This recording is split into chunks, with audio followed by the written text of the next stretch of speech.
Indonesia sekarang juga termasuk yang darurat osteoporosis.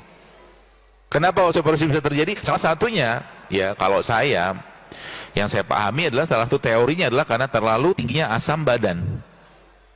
Osteoporosis terjadi karena terlalu asam badannya. Tanda-tanda orang asam apa? Mulut bau, kencing bau, BAB bau, ya semuanya bau asam. Pikirannya pun asam. Pikiran asam itu lah, gak ada sehat-sehatnya pikir. Pagi, siang, malam keluhan itu asam. Kenapa bayi itu lucu? Coba saya tanya. Bayi yang 6 bulan minum ASI itu lucu kan? Kenapa? Karena dia minum ASI. ASI itu kalau bapak ibu cek pH-nya 8, sama kayak air zam-zam. Jadi kalau anda mau sehat ya, bukan jatah kita lagi, nggak cocok. Maksud saya kalau mau sehat, makanlah atau minumlah sesuatu yang pH-nya sama dengan ASI. Coba bayangkan kalau bayi-bayi itu makan nasi goreng, atau mungkin makan gorengan, pasti asam. Makanya bayi itu kalau anda cium baunya, nggak usah pakai deodoran, wangi kan? Kenapa? Alkali, dia basah, gitu. Ya, sama kayak pH air zam-zam. Ya, langsung nangis bayinya. Tahu dia diomongin apa, bahasa Jawa dirasanin ya. Iya. Sana ngasih dulu.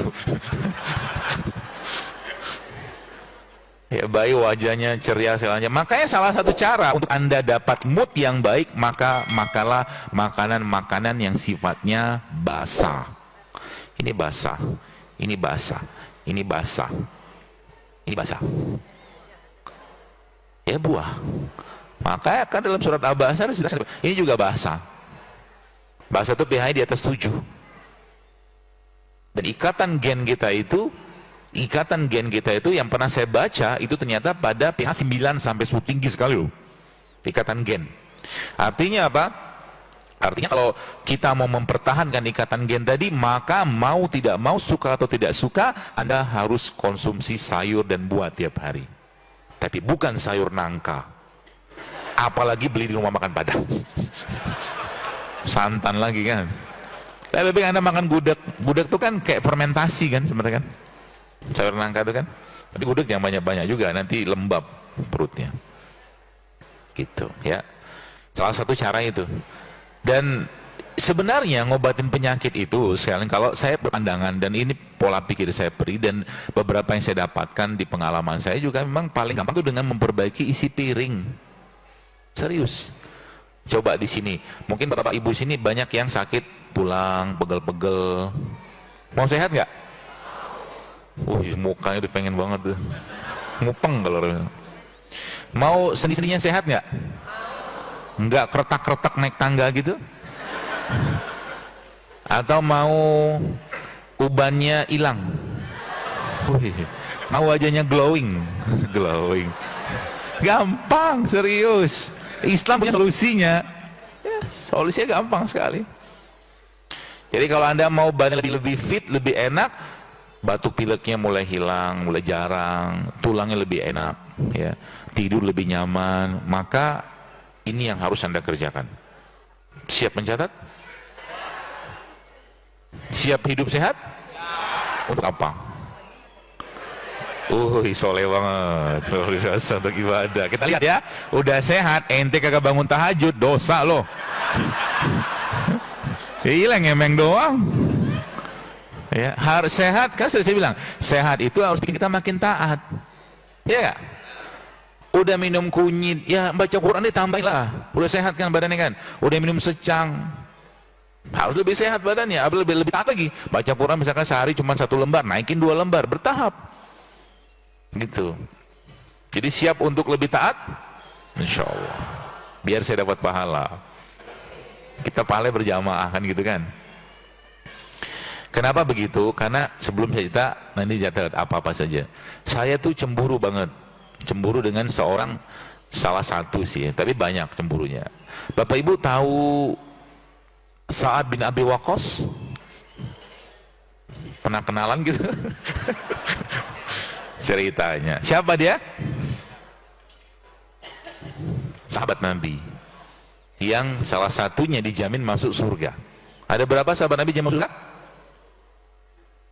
10. Coba sebutin satunya, dua lagi. Al-Qarni. Yang 4 khalifah besar itu kan sudah termasuk gitu kan. Satu lagi deh, siapa? Uji coba nih. Abdurrahman bin Auf. Siapa lagi satu lagi? Utsman sudah. Tolha siapa lagi? Terus siapa lagi? Tinggal buka Google ketahuan. Gampang. Said bin Zaid ya. Abu Ubaidillah Al-Jarrah, 10 orang. Said bin Zaid tadi masuk Tolha, Zubair semua. Ya. Nah, saat ini sekalian, kalau sekarang Anda lihat orang-orang Mesir beragama Islam dan melakukan ibadah, maka pahalanya orang Mesir sekarang itu ngalir ke Sa'ad. Anda tahu kenapa? Karena Mesir itu diekspansi Islam oleh Sa'ad di zamannya Umar. Maka seluruh aktivitas ibadah orang Mesir pahalanya ngalir ke Sa'ad. Gitu ya. Ini kita bicara tentang banyak-banyakan pahala. Ya. Supaya nanti Anda terinspirasi. Hubungan dengan apa? Hubungan dengan kunyit juga ada hubungan nanti. Saat ini yang menaklukkan Madain, Persia. Artinya ibadah-ibadah orang-orang muslim yang ada di sana juga ngalir pahalanya ke Sa'ad. Pertanyaannya, siapa yang mengislamkan Sa'ad? Abu Bakar Siddiq. Maka seluruh aktivitas ibadahnya Sa'ad mengalir ke Abu Bakar. Siapa yang mengislamkan? Utsman, Abu Bakar. Siapa yang mengislamkan? Tolha, Abu Bakar.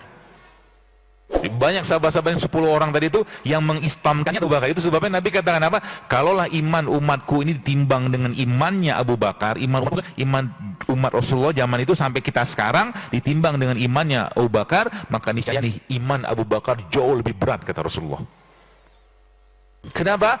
Pahalanya luar biasa. Ya. Jadi kita sekarang kayak begitu. Negeri kita ini sudah begitu banyak orang sakit. Ya, Anda harus punya sebuah keinginan dalam hati Anda, I want to do good things for this country gitu kan. Saya melakukan sesuatu yang baik untuk negeri ini. Saya mau berbuat baik untuk orang yang hidup di negeri ini. Sehingga nanti bisa jadi ketika ada orang kena sakit, misalkan nih autoimun gitu kan. Lalu Anda sarankan sama dia, Bu, cobalah minum ini serai ini, tambahkan sedikit sama jeruk nipis, dan kuasa Allah biiznillah karena Anda ikhlas memberikannya, orang itu sembuh dengan izin Allah. Yang dulunya dia sholatnya duduk, kadang-kadang berbaring, bahkan lemes, dia bisa sholat malam, Anda dapat pahala. Itu maksudnya. Ya, kalau bahasa itu jangan masuk surga sendirian. Sudah tahu ilmunya, jangan pelit, bagi-bagi. Ya. Dan kita kita lihat kenapa Indonesia ini sekarang banyak atau penyakit-penyakit itu merajalela luar biasa. Karena penduduk negeri ini sudah lupa dengan makanan nenek moyangnya. Tadi saya diajak sama Pak Hasan Toha bukan makan, siapin makanan situ. Ada sayur, ubi rebus, singkong rebus, kacang rebus. Ya, itulah dimakan.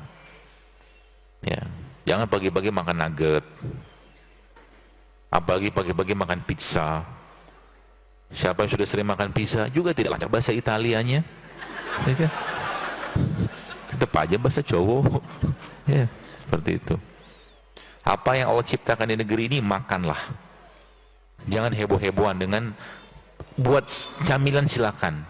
Ada kacang, ada ubi. Indonesia ini terkenal dari dulu ya sebagai negeri yang gemah ripah loh jinawi itu. Tapi zaman sekarang, ya, maka kita punya tugas PR besar untuk menjadikan generasi sekarang ini kenal balik lagi dengan kunyit. Itu tugas kita. Kita punya tugas untuk mengenalkan generasi sekarang, dia lebih bangga minum air kunyit, air serai, daripada membawa satu botol katakanlah air soda. Gitu loh. Kenapa? Imbasnya apa? Imbasnya nanti ketika sudah rusak dan cacat gennya, maka generasi ke depan nanti generasi-generasi yang gennya cacat. Makanya kita makanya sekarang, kalau boleh saya katakan, apa yang kita kerjakan sebagai sudah sebuah bentuk amar ma'ruf nahi mungkar loh. Lihat di sekitar kita sekarang, lihat di sekitar. Lebih banyak makanan sehat atau tidak sehat? Tidak sehat. Yang buat makanan tadi kira-kira kalau kita sakit peduli nggak? Nggak peduli. Maka kalau sudah tahu ilmunya, buat makanan sehat di mana-mana. Kalau Anda perlu bisa bagi dengan rezeki Anda, bagi-bagi ke orang. Tapi kalau mau dijadikan sebagai maisha atau penghasilan, silakan, masalah. Kita butuh sekarang mbok-mbok jamu lebih banyak.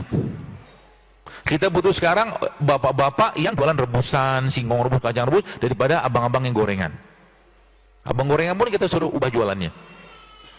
Anda bayangkan satu sudut kayak begini kan, di sini ada yang jual jamu, kunyit segala macam. Di sini ada yang jual buah. Di sini ada yang jual katakanlah pecel. Jadi pandangan kita itu makanan sehat semua. Jadi kita semua akan sehat. Pelan-pelan, kan visinya mengubah negeri. Mudah-mudahan, mudahkan. Oh, tadi belum selesai. Apa tadi?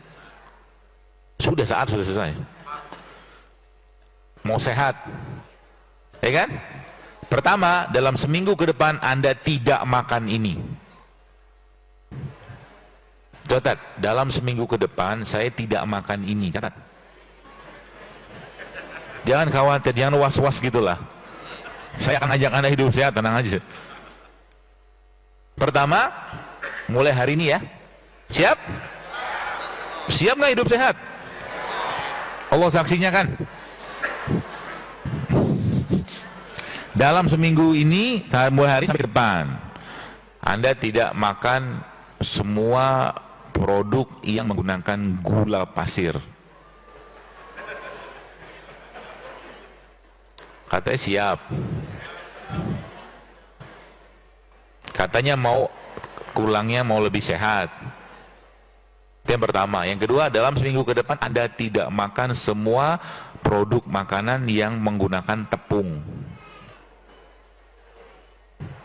Dalam seminggu ke depan Anda tidak makan semua makanan yang menggunakan nasi putih.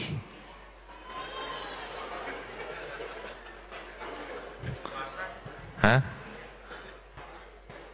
Terus apa yang dimakan? Banyak, tenang aja.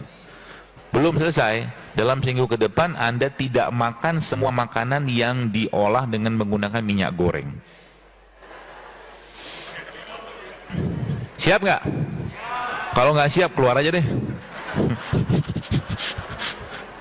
Baru tantangan begitu saja sudah kelepek-kelepek. Kapan mau jihad?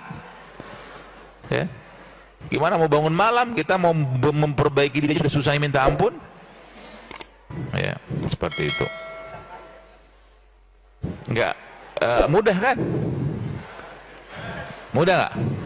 Jadi tiba-tiba ada teman kita ngajakin. Nah, ini contoh kasusnya. Tiba-tiba ada teman kita ngajakin makan bakso.